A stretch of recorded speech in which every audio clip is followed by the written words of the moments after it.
Hello, and welcome back. Before we begin, I want to remind you that the story you're about to hear is based on real crimes involving real people. Certain names, locations, and identifying details have been changed to protect privacy, but the events themselves come from documented investigations, court records, and witness accounts. This story is meant to be listened to slowly and quietly.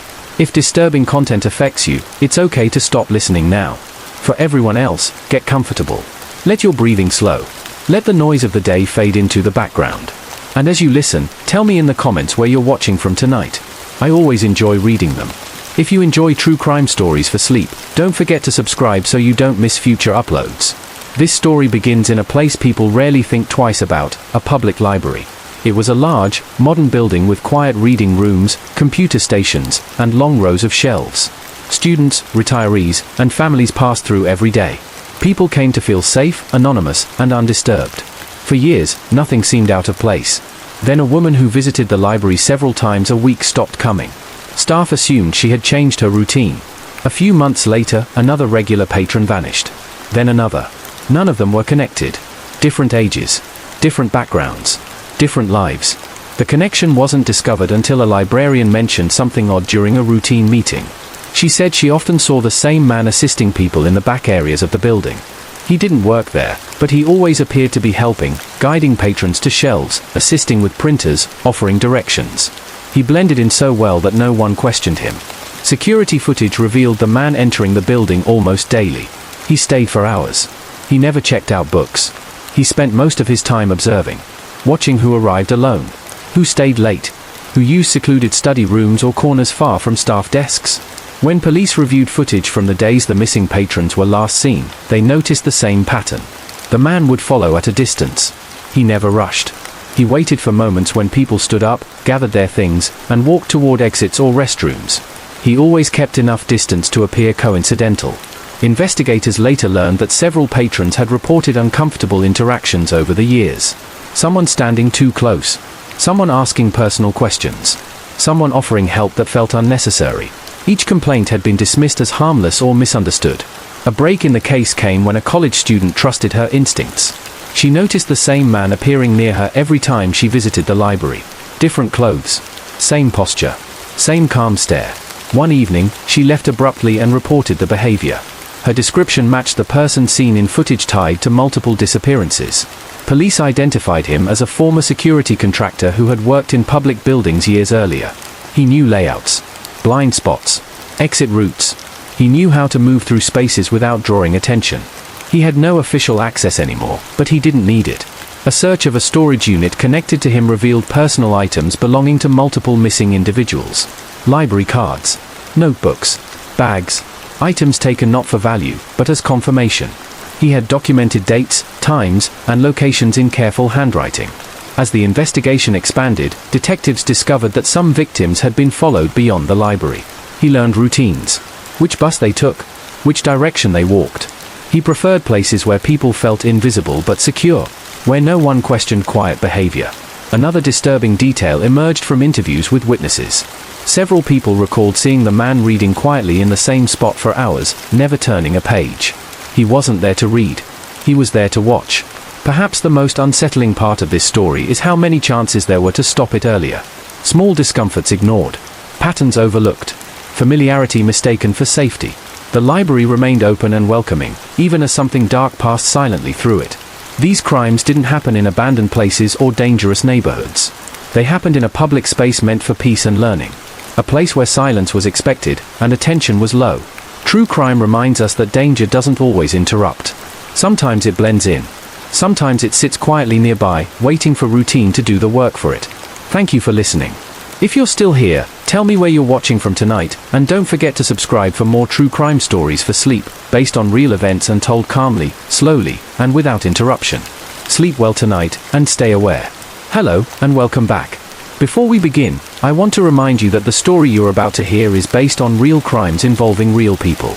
Certain names, locations, and identifying details have been changed to protect privacy, but the events themselves are drawn from documented investigations, court records, and witness testimony.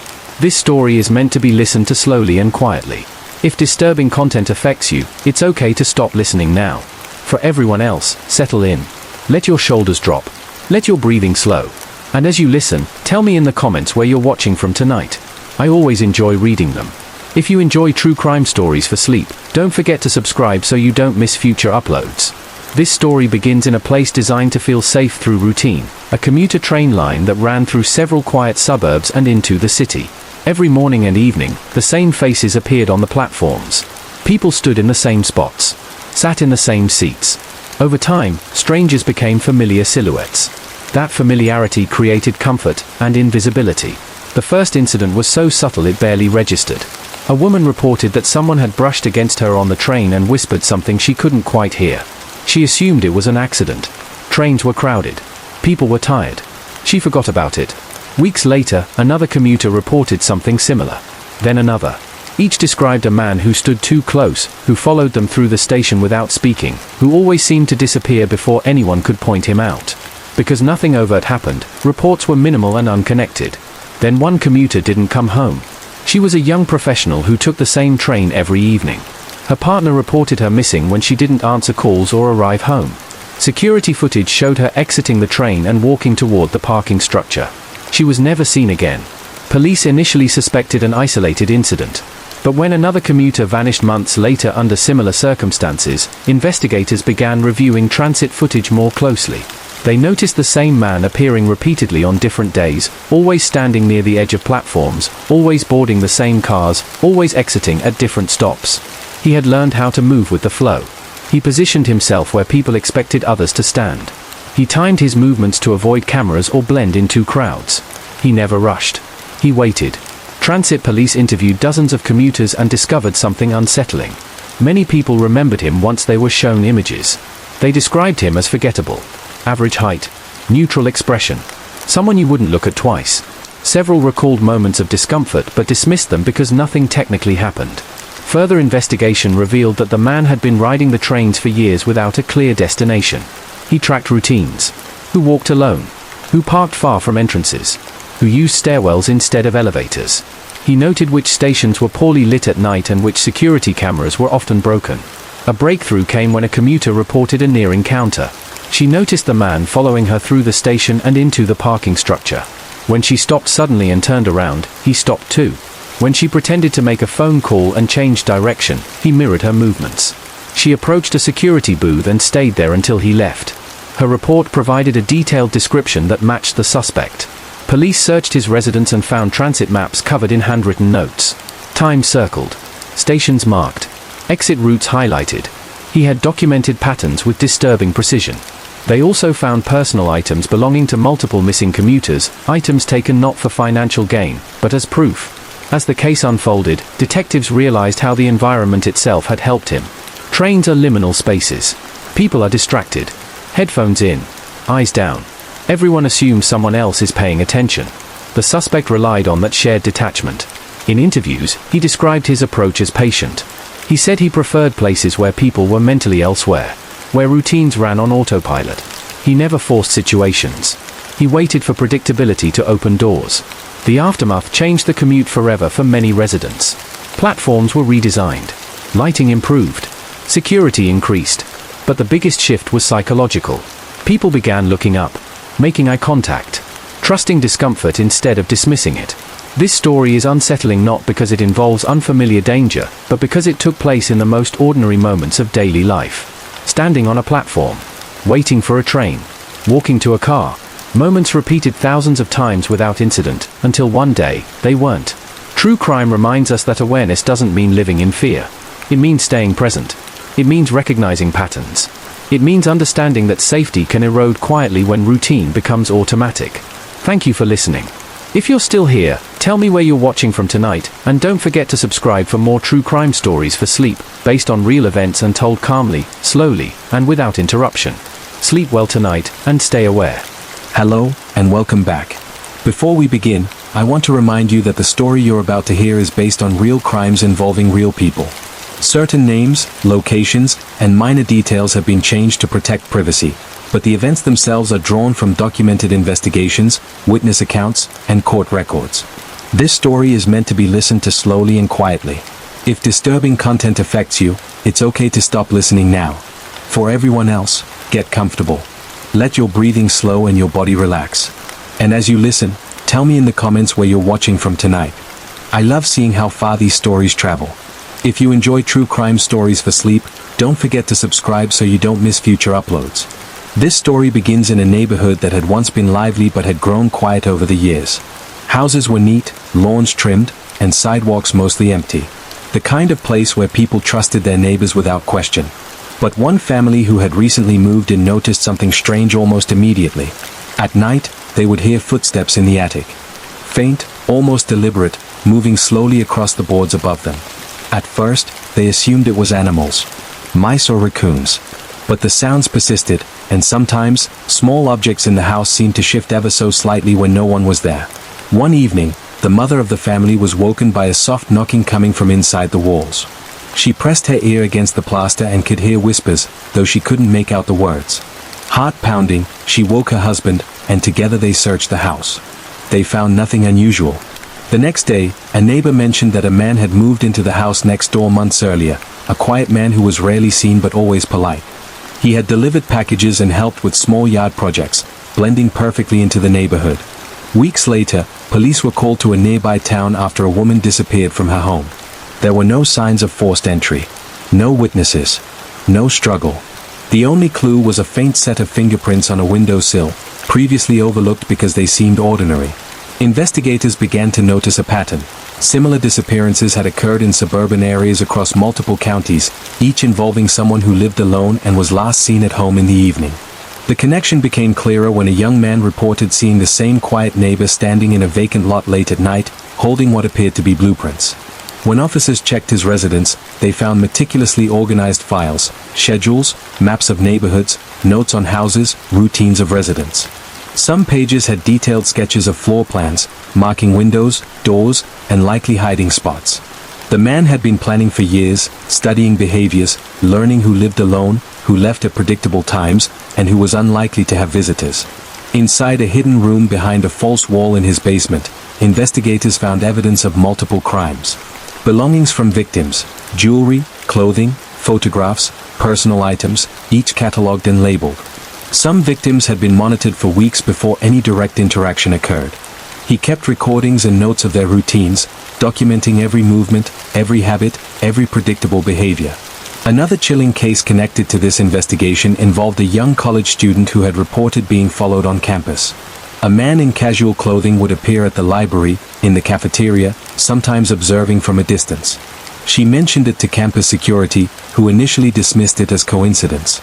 Later, footage from surveillance cameras captured him moving across campus in patterns that aligned with missing persons cases, appearing where he wasn't supposed to be, always quiet, always unnoticed until the damage had been done. The psychological profile of the suspect revealed a disturbing pattern. He derived satisfaction from control, not just from the act of harming. He observed, waited, and exploited assumptions. He relied on the predictable behaviors of his victims and the inattentiveness of communities. He didn't need force, he relied on trust, routine, and the idea that people rarely question what seems ordinary. Further investigation uncovered additional victims across nearby towns, each case showing the same methodical approach. In one instance, a woman narrowly escaped because she noticed footprints in the garden, footprints that did not belong to her family. She called the police immediately, an instinct that may have saved her life. In another, a man noticed his neighbor's cat behaving strangely, following shadows or growling at empty spaces. That animal's behavior led to the discovery of hidden cameras in a nearby shed, equipment used to monitor multiple homes over time. Perhaps the most unsettling detail is how ordinary the perpetrator appeared. He attended community events, helped neighbors with small tasks, and smiled politely at anyone who crossed his path. No one suspected him, because he looked normal, because he acted normal, because he blended in perfectly. The crimes didn't happen in dark alleys or abandoned places. They occurred in quiet homes, in neighborhoods people considered safe, in spaces where trust was assumed. The danger was patient, methodical, and calm, hidden behind polite manners and ordinary appearances. True crime reminds us that awareness is a quiet but powerful tool. That instincts, even when subtle, can be life-saving. That ordinary routines can be exploited by those who observe and wait. And that sometimes, danger is less about chaos and more about the quiet patience of someone who hides in plain sight. Thank you for listening.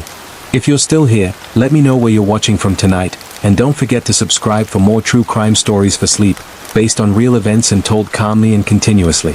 Sleep well tonight, and stay aware. Hello, and welcome back. Before we begin, I want to remind you that the story you're about to hear is based on real crimes involving real people.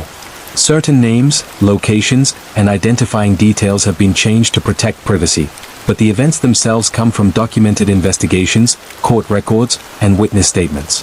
This story is meant to be listened to slowly and quietly. If disturbing content affects you, it's okay to stop listening now. For everyone else, settle in. Let your breathing slow. Let the tension of the day fade away. And as you listen, tell me in the comments where you're watching from tonight. I always enjoy reading them. If you find yourself coming back for these true crime stories for sleep, don't forget to subscribe so you don't miss future uploads. This story begins in a town built around convenience.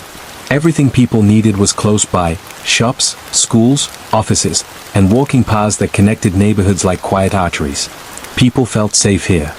Familiar faces passed each other every day. That sense of familiarity was exactly what allowed something dark to exist unnoticed for so long. The first warning sign came in the form of a complaint that went nowhere. A woman reported that someone had been inside her house while she was away. Nothing was stolen. Nothing was broken. But she was certain something had changed. A chair was angled differently. A cupboard door was left slightly open. Police told her it was likely stress or forgetfulness. Weeks later, another resident reported something similar. Then another. Each time, officers found no signs of forced entry. Doors and windows were intact. No alarms were triggered. The reports were logged and quietly dismissed. Then someone went missing. The victim was a man in his early 40s who lived alone and worked predictable hours. He was last seen walking home from a grocery store less than a mile from his house. His groceries were later found in his kitchen, partially unpacked. The front door was locked. His phone and wallet were gone. There was no evidence of a struggle. Police initially believed he had left voluntarily, but friends insisted that didn't make sense. He had plans. He had responsibilities. He wouldn't just disappear. 2 months later, a woman living alone vanished under nearly identical circumstances. This time, investigators paid closer attention.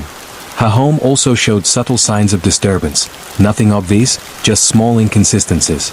A window unlatched. A light left on in a room she never used.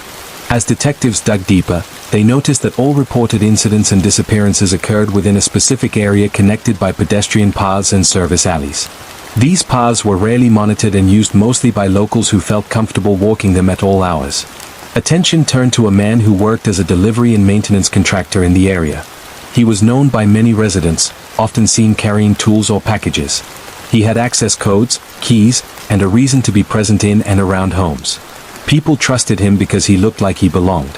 When police searched his vehicle, they found notebooks filled with dates, addresses, and observations. Notes like alone, returns late, and no visitors. Some entries were marked complete. Others were circled. A search of a rented storage unit revealed personal belongings from multiple missing people. Shoes, bags, identification cards. Items that held no monetary value but deep personal significance. Everything was carefully organized. Investigators soon realized the reports of someone being inside homes without stealing anything were part of the same pattern. He had been entering houses just to observe, to learn routines, to test access points. Sometimes he stayed only minutes. Other times, hours. He moved silently, carefully, leaving as little evidence as possible. Another disturbing detail emerged when police reviewed years of overlooked security footage. In several cases, a figure could be seen walking behind residents on the paths late at night, always keeping distance, always slowing or stopping when they did. He followed patterns, not people, waiting for the moment when predictability made intervention easy. A separate case uncovered during the investigation involved a woman who had narrowly avoided becoming a victim. She returned home unexpectedly one afternoon and found her bathroom light on. She was certain she had turned it off. As she stood in the hallway, she heard a soft sound, like fabric brushing against a wall. She left immediately and called police. The intruder escaped through a back door. Her report helped investigators narrow their timeline. As more evidence came to light, authorities realized the crimes extended beyond the town. Similar disappearances had occurred in neighboring areas with the same pedestrian infrastructure, the same kind of access, the same sense of safety. During interrogation, The man admitted that he preferred places where people felt comfortable, where they moved without thinking. He said routines made everything easier. He didn't rush. He waited. He relied on people dismissing small signs because acknowledging them felt inconvenient or embarrassing. Perhaps the most unsettling aspect of the case was how many people had interacted with him. He had been inside dozens of homes. He had been trusted, welcomed, thanked. His presence had never raised alarms because it matched expectations. In the aftermath, residents struggled with a new awareness. They questioned memories, sounds they had ignored, moments they had brushed aside. The town installed new lighting, new cameras, new locks. But what changed most was how people listened to their instincts. This story, like so many others in true crime, is not just about what happened, but about how it was allowed to happen. About how familiarity can become a blind spot. About how danger doesn't always force its way in, it often waits to be invited through assumption and routine.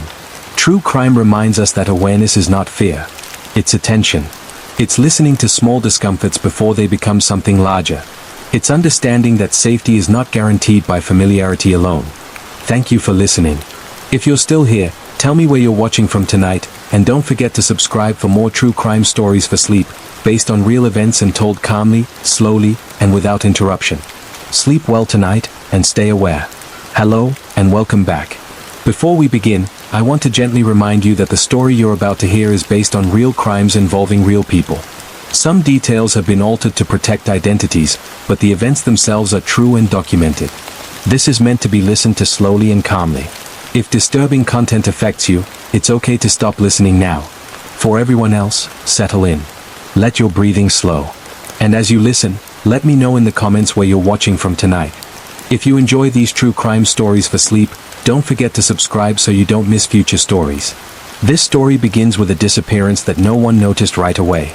A woman in her early 30s lived alone in a busy city. She worked from home, rarely socialized, and had no close family nearby. When she stopped responding to emails, her clients assumed she was taking time off. Days passed.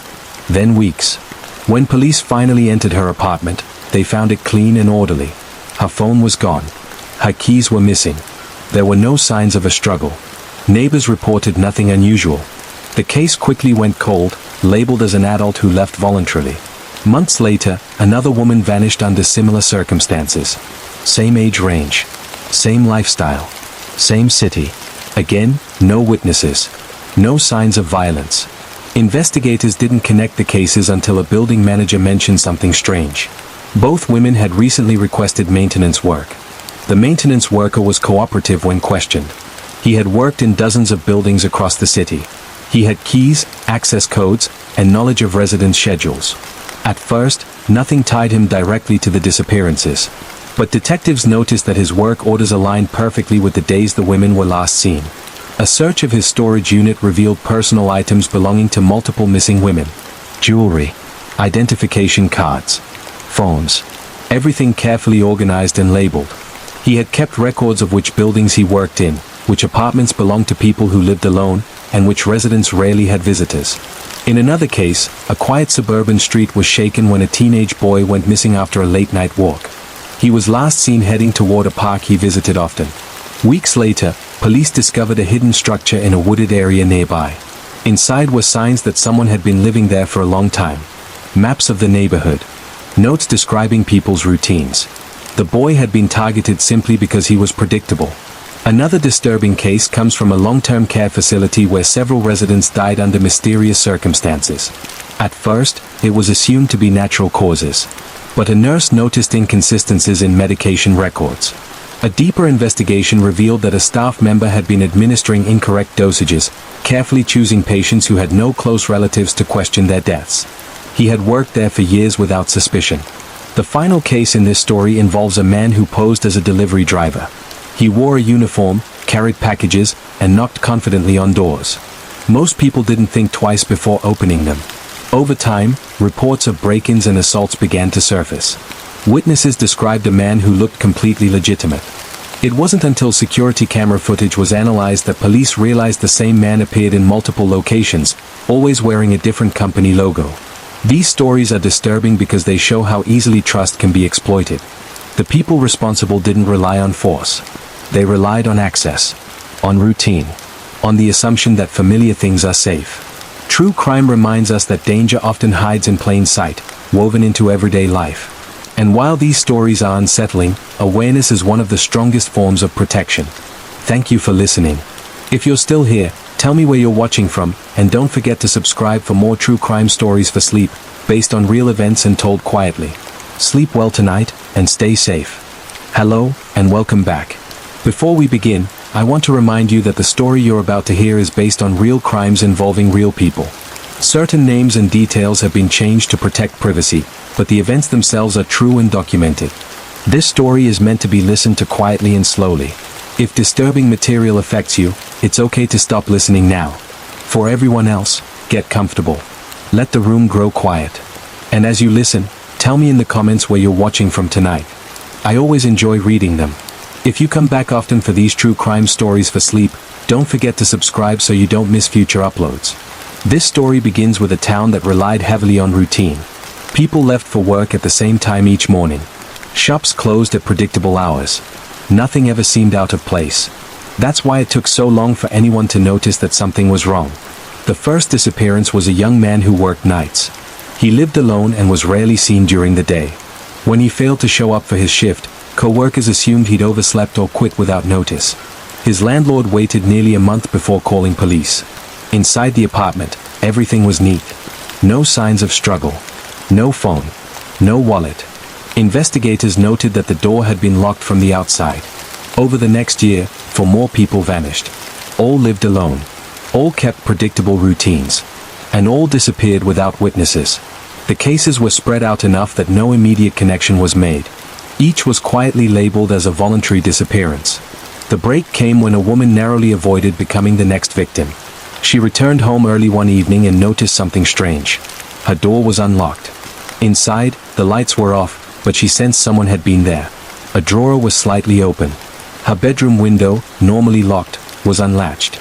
She left immediately and called police. Investigators found no intruder, but they did find something unusual. The woman's spare key, which she kept hidden outside, was gone. When asked who might know about it, she mentioned a man who had done utility work in the building months earlier. He had chatted casually with her while working, asking about her schedule, her job, and whether she lived alone. That detail caught investigators' attention. The man worked as a contractor for various services in the area. He had access to dozens of apartment buildings and homes. He knew where spare keys were commonly hidden. He knew which doors stuck and which windows didn't lock properly. Most importantly, he knew routines. When police searched his vehicle, they found notebooks filled with addresses, names, and notes like alone, night shift, and no visitors. Some entries were crossed out. Those crossed out names belonged to missing people. A search of his rented garage revealed something far worse. Inside were personal items belonging to multiple victims, arranged carefully on shelves. Phones, wallets, keys, and photographs. Investigators realized he didn't take items for value. He took them as proof. In another disturbing case connected to this investigation, police uncovered a series of break-ins that had never been reported. Families had assumed doors left open or moved objects were accidents. But surveillance footage eventually revealed the same man entering homes while people slept. Sometimes he stayed only minutes. Sometimes hours. He never woke them. He just watched. Perhaps the most unsettling detail came from his confession. He said he preferred people who wouldn't be missed quickly. People whose absence would blend into the noise of everyday life. He counted on delay. On assumptions. On silence. Another case linked to this story involves a woman who began noticing someone following her during her morning walks. Always at a distance. Always wearing different clothes. She changed her route, but the feeling persisted. One morning, she turned suddenly and saw him standing still, staring at her. She reported it. That report may have saved her life. His description matched the suspect already under investigation.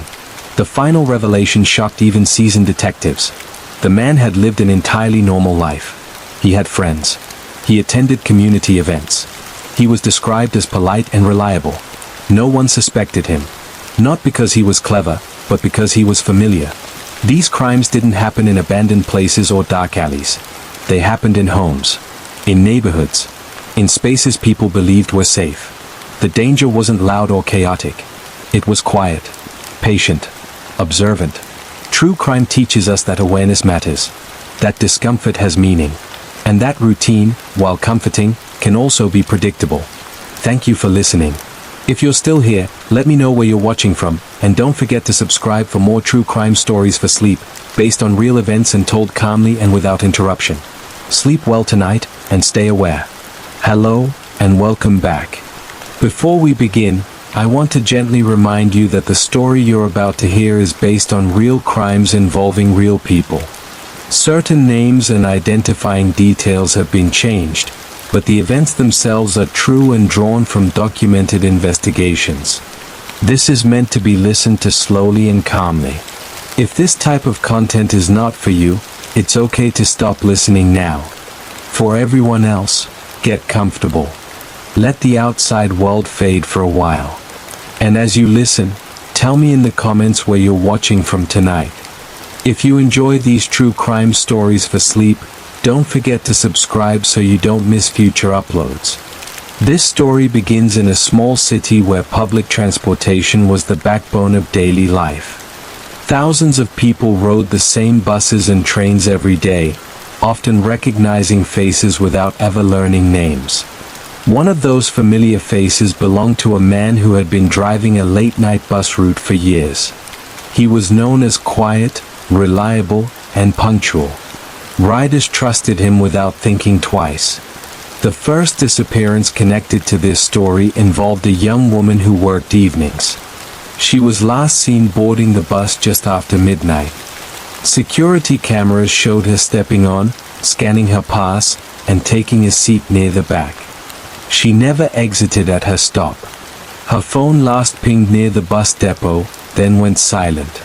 At the time, police believed she may have left voluntarily. Months later, another rider vanished. Then another. Each disappearance occurred late at night, always on the same route, always when the bus was nearly empty. Because public transportation footage is often overwritten quickly, crucial evidence was lost before anyone realized there was a pattern. The connection finally emerged when a transit supervisor noticed irregularities in the vehicle logs. The bus in question showed unexplained delays, short gaps where the GPS signal dropped, always in the same industrial area near the edge of the city. When confronted, the driver blamed technical issues. No one questioned him further. A breakthrough came when a passenger narrowly escaped. A man riding the bus noticed the driver pulling off route and slowing near an abandoned lot. Sensing something was wrong, he exited the bus early and reported the incident. Investigators reviewed what little footage remained and identified the driver as the common link. A search of a nearby warehouse revealed personal items belonging to multiple missing passengers. Bags, jackets, identification cards. Everything was stored carefully. Investigators realized the driver used his position to isolate victims, choosing times when no one would notice a missing rider.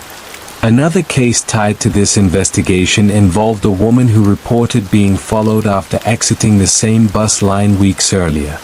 She described a man in a transit uniform who walked behind her for several blocks before turning away. At the time, she hadn't thought much of it. In hindsight, it became chilling. As the investigation deepened, detectives uncovered complaints that had been dismissed for years. Riders had reported feeling uncomfortable, noticing the bus doors remained closed longer than necessary, or that the driver watched them through the mirror. Each report alone seemed insignificant. Together, they painted a disturbing picture. Perhaps the most unsettling detail came from the driver's routine. He minimized passenger habits. Who rode alone? Who fell asleep?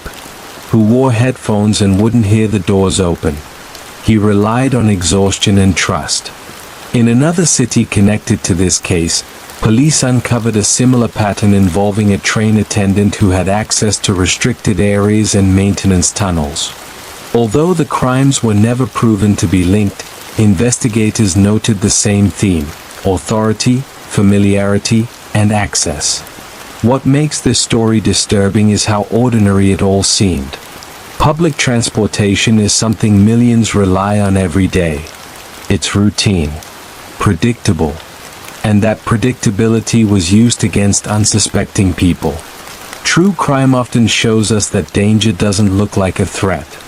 Sometimes it looks like a uniform, a schedule, a service we depend on. Thank you for listening.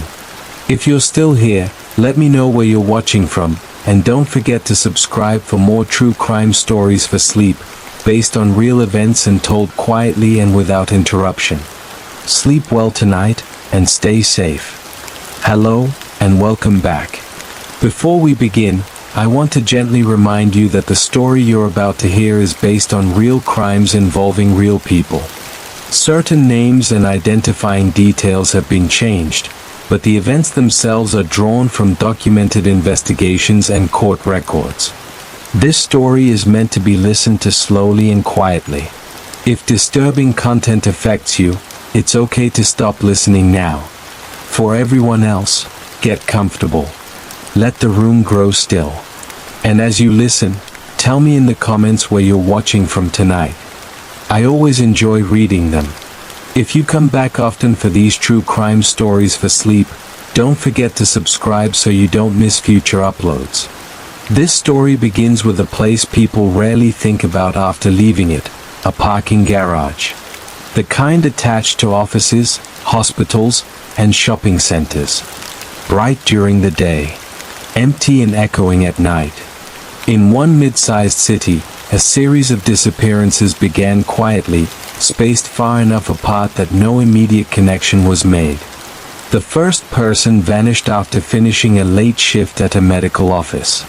Security footage showed her walking into the garage, keys in hand, phone pressed to her ear. She never reached her car.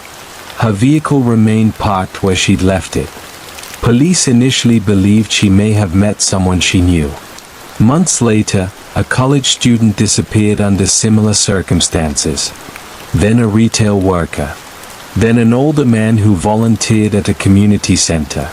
Different ages. Different backgrounds. The only shared detail was where they were last seen. The parking garage sat between several buildings and was used by hundreds of people each day. It had security cameras, but many of them hadn't worked properly in years. Lighting was inconsistent. Blind spots were common. People moved through it quickly, heads down, focused on leaving. A breakthrough came when a woman reported something unsettling. While walking to her car late one evening, she noticed a man standing between two vehicles, pretending to be on his phone. As she passed, he followed closely behind her. When she turned suddenly, he stopped. She ran back toward the elevator and called security. The man disappeared into the stairwell. Investigators reviewed footage and noticed the same man appeared in older recordings near the times other victims had vanished. He wore different clothes each time. Sometimes a reflective vest. Sometimes a jacket with a company logo. He looked like he belonged there. After weeks of surveillance, police identified him as a contract worker who performed overnight maintenance in multiple garages across the city. He had keys, access codes, a reason to be present at all hours. Co-workers described him as quiet and dependable. When his residence was searched, investigators found items belonging to multiple missing people. Keys, wallets, identification cards, carefully stored. He had kept notes about which garages had cameras that worked, which stairwells were rarely used, and which days were busiest. Another disturbing detail emerged when police reviewed years of ignored reports. People had complained about feeling watched. About someone standing too close in elevators. About footsteps behind them in empty garages. Each report had been dismissed as coincidence or anxiety. In a separate but eerily similar case uncovered during the investigation, police learned of a man who worked as a night janitor in office buildings. Employees had reported finding desks disturbed, chairs moved slightly, personal items missing and later returned. When he was arrested, He admitted to entering offices after hours and watching people through interior windows before eventually escalating his behavior. He had gone unnoticed for years because he was expected to be there. Another connected case involved a hotel where guests began reporting strange encounters. Someone knocking softly on doors late at night, claiming to be staff. A man in a uniform would ask to check a thermostat or smoke detector. Most guests refused. Some didn't. When a missing person case was tied back to the hotel, investigators realized the uniforms had been stolen and reused to gain access.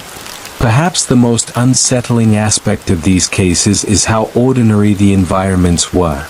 Parking garages, offices, hotels, places people pass through without thinking. Places designed for convenience, not safety. One survivor later told investigators that what saved her was hesitation. She felt uncomfortable and slowed down instead of rushing to her car. That pause made the man lose interest. He relied on momentum, on people moving automatically, not paying attention. When the garage worker was finally arrested, investigators discovered he had committed crimes in multiple cities. Each time, he stayed just long enough to learn the environment, then moved on.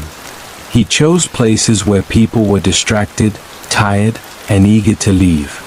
During interrogation, he admitted that he preferred transitional spaces. Not homes. Not crowded streets. Places in between. Places where people assumed they were still safe, but were already alone. True crime often reveals that danger doesn't always come from strangers in obvious places. Sometimes it waits in the spaces we don't linger in long enough to notice. The spaces we pass through every day. These stories are disturbing not just because of what happened, but because of how easily it all blended into routine. The perpetrators didn't break in. They didn't force entry. They were already allowed to be there. Thank you for listening. If you're still here, let me know where you're watching from, and don't forget to subscribe for more true crime stories for sleep, based on real events and told calmly and without interruption. Sleep well tonight, and stay aware. Hello, and welcome. Before we begin, I want to warn you that the stories you're about to hear are based on real events, real people, and true crimes that shocked communities and left lasting scars. Everything you hear tonight is drawn from facts, court records, and news reports. If you are easily disturbed, please consider listening with caution. For those of you who are still here, I want to ask, where are you watching from tonight? Let me know in the comments. And if you like content like this, make sure to subscribe, so you never miss a story that chills you to the bone. We begin in a quiet suburban town. On the surface, it seemed peaceful, children playing in yards, neighbors exchanging polite greetings, the occasional dog barking. But behind one particular house, a darkness had been festering for years. The residents were unaware of the man living there, a man who had spent months carefully documenting the movements of people in his neighborhood, memoizing their routines, the times they left for work, when they returned. No one suspected that behind his friendly smile and waving hand, he was plotting. One evening, a young woman walking her dog noticed a strange vehicle parked along the street. It had no plates, and the driver seemed to be watching the houses intently. She dismissed it at first, telling herself she was being paranoid, but a feeling of unease gnawed at her. That feeling turned out to be justified. Over the following weeks, police would uncover items hidden in the man's home, items belonging to people who had vanished without a trace. Jewelry, personal belongings, even clothing. It became clear that the man had been abducting his victims, holding them in a secret room he had built behind a false wall. He was arrested after a neighbor reported suspicious sounds, and what authorities found inside was unimaginable, evidence of crimes that had remained unsolved for years. Moving across the country, another case unfolded in a rural area, where the forested roads are quiet and the nights are darker than anywhere else. A family had moved into an isolated farmhouse, unaware that the previous tenant had vanished under mysterious circumstances. Locals whispered about strange noises in the night, doors creaking open when no one was home, lights flickering in patterns that couldn't be explained. One night, a teenage girl woke to the sound of footsteps in the hall. At first, she thought it was her parents, but the footsteps stopped at her door. A shadow passed across her window. She froze, unable to breathe, as someone quietly knocked, then disappeared. Authorities later found that the previous tenant had been a serial intruder, targeting families who had recently moved into rural homes. He had recorded everything, every movement, every conversation, before he struck. His collection of photographs and video footage was extensive, and police were horrified at the calculated nature of his crimes. He didn't just commit crimes, he orchestrated fear. The most chilling detail was that he had visited homes without ever being seen, slipping in and out, leaving families unaware of how close the danger had been. Not far from there, a city case tells of a man who seemed harmless, even charitable. He volunteered at soup kitchens, attended local events, and smiled easily at strangers. But behind closed doors, he kept a journal detailing plans that were meticulous and disturbing. He had studied law enforcement protocols, noting when officers were least likely to patrol certain neighborhoods. Over several years, he committed a string of burglaries that escalated into violent crimes. His first victims were chosen at random, but over time, he targeted people he considered vulnerable, documenting each crime with cold precision. What ultimately led to his arrest was not a slip in planning but a single detail. One victim had managed to leave a hidden message in their home. When authorities discovered it, it revealed patterns that connected the dots across multiple cases. Then there's the story of a traveling salesman in the 1980s, a man who crisscrossed the country, charming everyone he met. He had a knack for blending into any environment, earning trust almost instantly. But in every town he visited, people began to disappear. Women, primarily, vanishing without a trace. His arrest came only after decades of investigations, after a retired detective noticed similarities between unsolved cases in different states. He had been meticulous, erasing almost every clue, relying on the transient nature of his work to stay unnoticed. What investigators discovered was chilling: notebooks filled with coded records, locations marked on maps, dates of travel, all pointing to a methodical pattern of abduction and murder that spanned the nation. As we explore these stories, it's important to remember that the people involved were real, and the victims' lives mattered. Their fear, pain, and suffering were genuine. And yet, there's a strange fascination we feel when confronted with evil that hides behind ordinary faces. The man next door, the friendly volunteer, the charming traveler, anyone could be harboring secrets unimaginable. Another case takes us to a small coastal town. A fisherman was found dead in his boat one morning. At first, it seemed like a tragic accident, an unfortunate mishap at sea. But detectives noticed subtle signs: the ropes tied in an unusual way, a small piece of cloth that didn't belong to the victim, and a trail leading back to a warehouse along the docks. Inside, investigators found evidence of a criminal operation that had remained undetected for years. The perpetrator had been using the guise of fishing and shipping to cover illegal activities, including smuggling and kidnapping. The discovery shocked the town.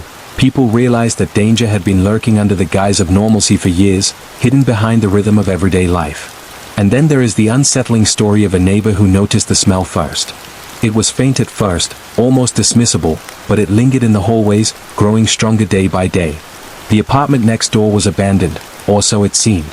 When authorities were finally called, they found a scene that defied understanding.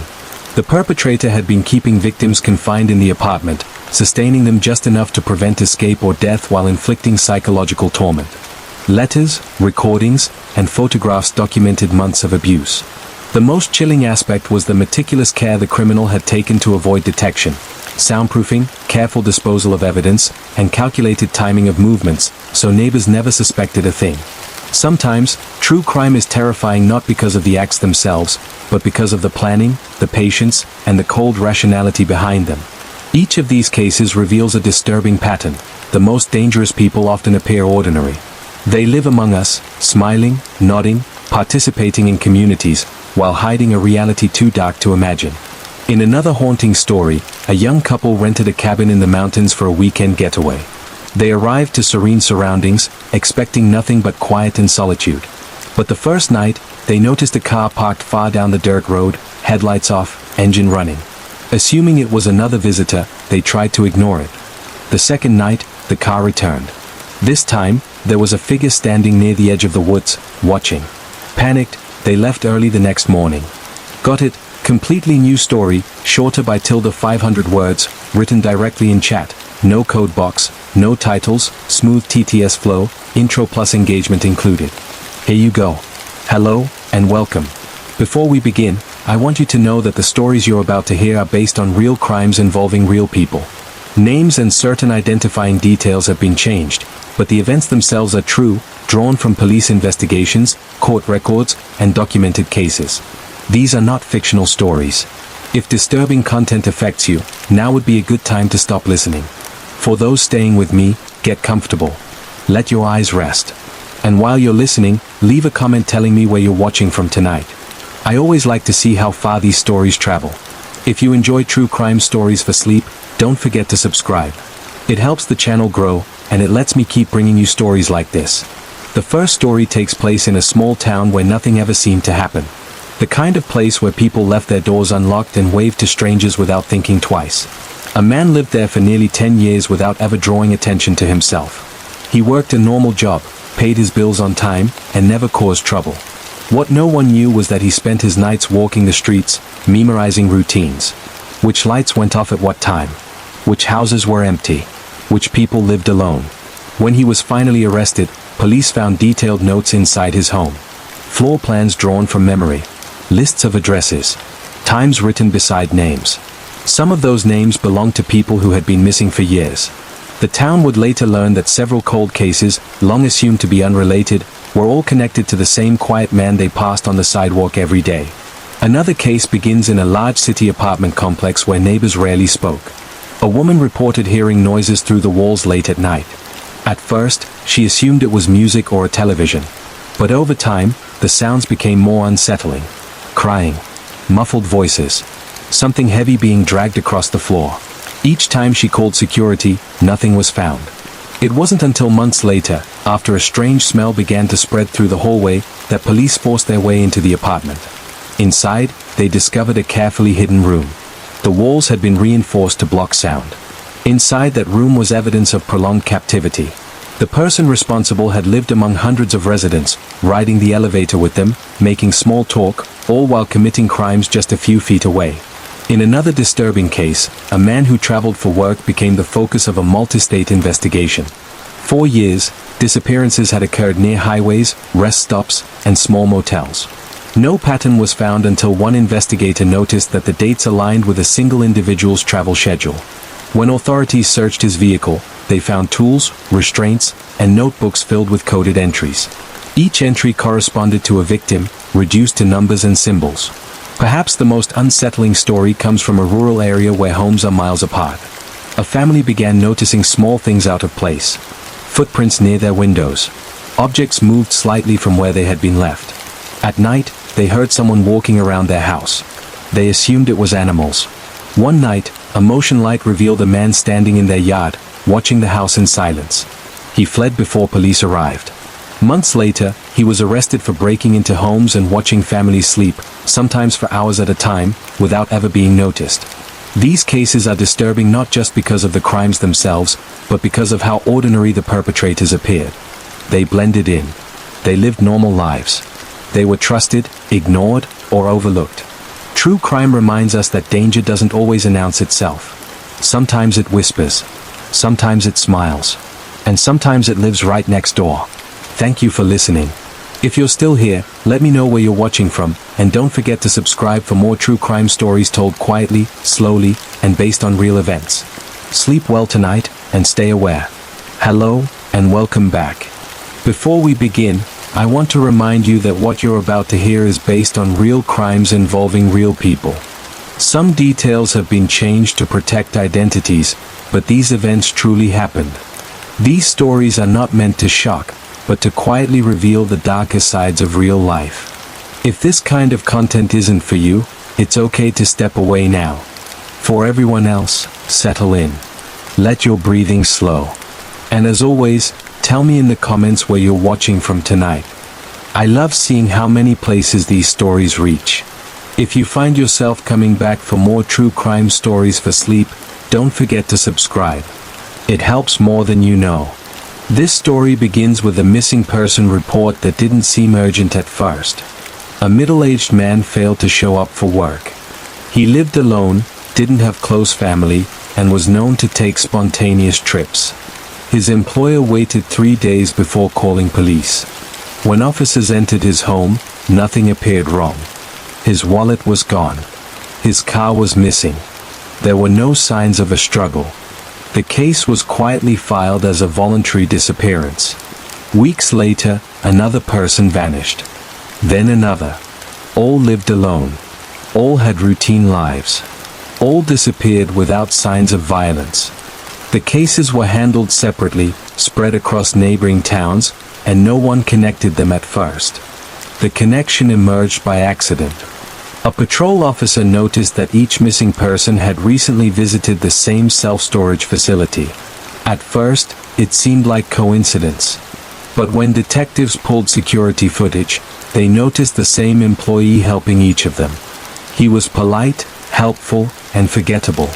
He helped them choose unit sizes, explain payment plans, and walked them down narrow hallways lined with metal doors. When questioned, the employee cooperated fully. He answered calmly. He even joked with investigators. He said he saw hundreds of customers every month and barely remembered any of them. But investigators noticed something odd. His access logs showed he entered the facility late at night, often long after closing hours. A warrant was obtained to search the facility. Most units were filled with ordinary items, furniture, boxes, old clothes. But one unit stood out. It was paid for in cash. Always on time. No name on the account. Inside, police found plastic sheeting, restraints, and personal belongings linked to multiple missing people. The employee was arrested that same night. During interrogation, he revealed a routine that had gone unnoticed for years. He targeted people with no close family, no one likely to raise immediate alarm. He used his job to gain trust.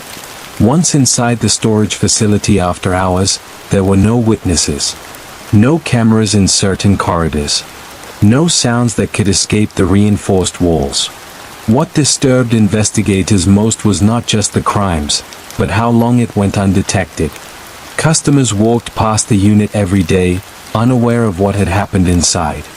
The building sat beside a busy road, surrounded by normal life. Another case takes us to a quiet retirement community. An elderly woman reported receiving phone calls late at night. No one spoke on the other end. Just breathing. Police advised her to block the number. Weeks later, she was found deceased in her home. At first, it appeared to be natural causes. But an autopsy revealed otherwise. Investigators traced the calls to a man who worked as a home maintenance contractor in the area. He had keys to dozens of homes. He knew schedules. He knew who lived alone. Over time, police uncovered a pattern of surveillance and psychological torment before his crimes. He didn't rush. He observed. He waited. Perhaps the most unsettling case comes from a college campus where students felt safe walking at night. A series of assaults occurred in dormitories with no signs of forced entry. Doors were locked. Windows intact. Panic spread as students realized someone had access. The perpetrator turned out to be a former campus employee who had kept a master key after being dismissed. 4 months, he moved freely through buildings after midnight. He blended into the environment so well that several victims recalled seeing him earlier that day and feeling no fear. In each of these cases, the common thread is access. Trust. Familiarity. The crimes didn't happen in dark alleys or abandoned places. They happened where people felt secure, where they assumed nothing bad could happen. True crime teaches us that danger often hides behind normal routines, ordinary jobs, familiar faces. And while these stories are disturbing, they are also reminders to stay aware, to trust discomfort, and to question what feels slightly off. Thank you for listening. If you're still here, leave a comment telling me where you're watching from, and don't forget to subscribe for more real true crime stories told calmly, quietly, and without distraction. Sleep well tonight, and stay safe. Hello, and welcome back. Before we begin, I want to remind you that what you're about to hear is based on real crimes involving real people. Some identifying details have been changed, but the events themselves are true and drawn from documented cases. These stories are meant to be listened to slowly, quietly, and with care. If this kind of content isn't for you, it's okay to stop here. For everyone else, get comfortable. Let the noise of the day fade away. And as you listen, tell me in the comments where you're watching from tonight. If you enjoy these true crime stories for sleep, don't forget to subscribe so you don't miss future uploads. This story begins with a house that no one wanted. It sat on the edge of a small town, empty for years, even as the housing market grew tighter. Each time someone moved in, they moved out within months. Neighbors said the house felt wrong. Doors would be found unlocked. Lights turned on by themselves. People heard footsteps on the stairs late at night, even when no one else was home. Eventually, a young couple purchased the house, dismissing the rumors as superstition. For the first few weeks, everything seemed normal. Then small things began to happen. Items disappeared and reappeared in different rooms. The couple heard soft noises in the walls, like breathing or shuffling. They assumed it was animals. One night, the woman woke up and realized someone was standing at the foot of the bed. She couldn't see a face, only a shape. When she screamed, the figure fled. Police searched the house and found nothing. No signs of forced entry. No explanation. Days later, the man noticed something odd in the basement. A section of wall sounded hollow when tapped. Behind it, police discovered a narrow crawl space that led to a hidden room. Inside were blankets, food wrappers, bottles of water, and notebooks filled with observations. The writer had been living inside the house, unnoticed, for months. He documented the couple's schedules, conversations, and sleeping habits in disturbing detail. The intruder was arrested weeks later. He had been entering homes through crawl spaces and attic vents, living inside them without the occupants' knowledge. Investigators linked him to multiple cases across the state. Families had unknowingly shared their homes with a stranger, sometimes for years. Another case comes from a hospital where patients began reporting strange encounters late at night. People claimed a staff member checked on them, adjusted their fours, and spoke softly. The problem was that no such staff member was scheduled. Security footage later revealed a man wearing scrubs, moving confidently through restricted areas. He wasn't an employee. He had stolen a uniform and memorized routines. When arrested, authorities found he had targeted vulnerable patients, exploiting their weakened state. He blended in perfectly. No one questioned him because he looked like he belonged. In a different city, a string of disappearances puzzled investigators. All the victims had used the same rideshare service shortly before vanishing. Data eventually revealed a driver who had deactivated his GPS during certain trips. His car was found to contain personal belongings from multiple missing people. He had taken advantage of trust and convenience, turning something familiar into something dangerous. The final case in this story involves a man who volunteered at a community center. He taught classes, helped with events, and was known by name. Over time, he gained access to private spaces, storage rooms, and offices. When a fire broke out in the building, investigators discovered evidence of crimes hidden in areas only volunteers could reach. The man had used his position to commit acts that went unnoticed for years.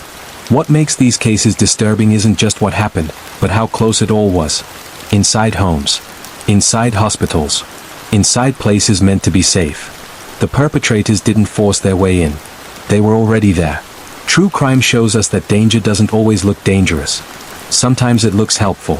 Sometimes it looks ordinary. And sometimes it lives quietly in the background of daily life. Thank you for listening. If you're still here, let me know where you're watching from, and don't forget to subscribe for more true crime stories for sleep, based on real events and told without interruption. Sleep well tonight, and stay aware. Hello, and welcome back. Before we begin, I want to remind you that the story you're about to hear is based on real crimes involving real people. Certain names, locations, and identifying details have been changed to protect privacy, but the events themselves are drawn from documented investigations, court records, and witness testimony. This story is meant to be listened to slowly and quietly. If disturbing content affects you, it's okay to stop listening now. For everyone else, get comfortable. Let your breathing slow and your body relax. And as you listen, tell me in the comments where you're watching from tonight. I always enjoy reading them.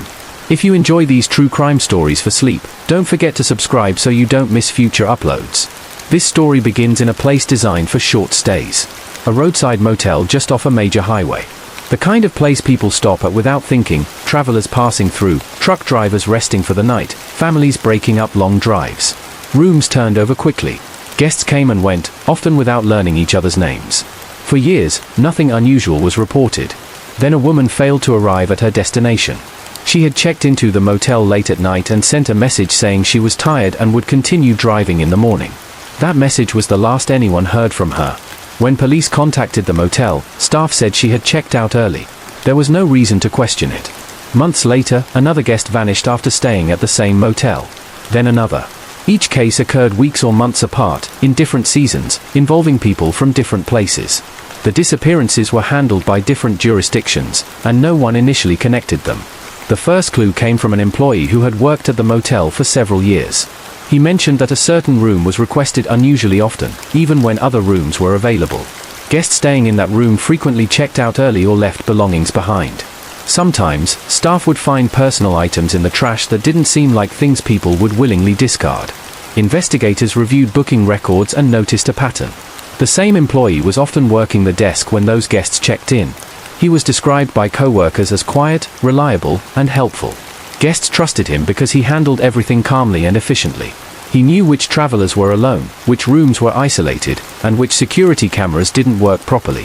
When police reviewed old surveillance footage, they noticed something unsettling. On several nights tied to disappearances, the employee could be seen walking toward guest rooms long after his shift ended. Sometimes he carried linens. Sometimes nothing at all. The footage was grainy, incomplete, and often overwritten before it could be reviewed in detail. A search of the motel uncovered a hidden maintenance corridor behind several rooms. It allowed access without passing through public areas. Inside one of the storage spaces connected to the corridor, investigators found items belonging to missing guests. Phones, identification cards, clothing. Each item had been cleaned carefully. As the investigation widened, police discovered similar cases connected to other motels along the same highway. In each instance, the suspect had worked temporarily or filled in for short periods. He moved frequently, staying just long enough to learn routines and vulnerabilities before relocating.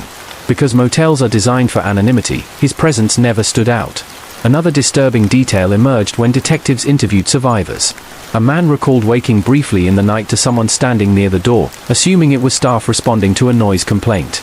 A woman remembered being offered help carrying luggage to her room, then feeling uncomfortable when the employee lingered too long. At the time, neither thought it was worth reporting. The suspect's method relied on exhaustion and trust. Travelers were tired, disoriented, far from home. They didn't question authority in a uniform. They didn't want trouble. He counted on that hesitation.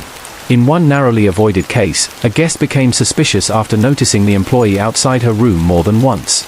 She locked the door and placed a chair against it. In the morning, she found scratch marks near the lock. Her report helped confirm the timeline investigators were building. When the suspect was finally arrested, authorities uncovered journals documenting years of movement. Highway exits, motel names, room numbers, notes about which properties had blind spots or minimal staffing overnight. He didn't view his actions as impulsive. He described them as planned, deliberate, and quiet. Perhaps the most unsettling part of this story is how invisible it all was. Motels are transitional spaces. People don't linger. Staff turnover is high. Guests rarely speak to one another.